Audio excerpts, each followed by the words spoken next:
आमच्या पक्षामध्ये काही नाराजी असली तर तात्पुरती असते. आम्ही पुन्हा माणसाकरता काम करत नाही. निंबाळकरांना सीट दे म्हणजे निंबाळकरकरता काम करत नाही, देशाकरता काम करतोय. त्यामुळं कुणाला सीट दिली, कोण खासदार झालं, कोण आमदार झालं, यापेक्षा विचाराची लढाई आहे, विकासाची लढाई आहे.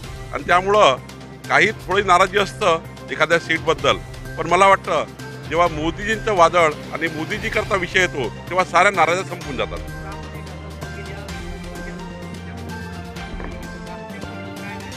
रामटेकची सीट आम्ही माननीय एकनाथजींना विनंती केली आहे.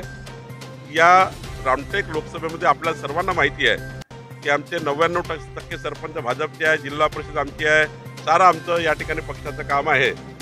10 वर्ष शिवसेनेचे खासदार होते. पण आता आम्ही विनंती केली आहे ही लोकसभा भारतीय जनता पार्टीला मिळावी.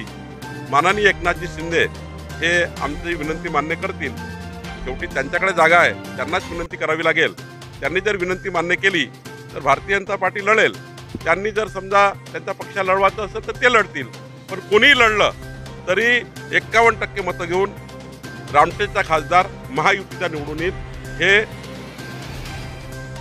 काळ्या दगडावरची पांढरी रेघ आहे. अजून नवनीत राणा भारतीय जनता पार्टीमध्ये आल्या नाहीत.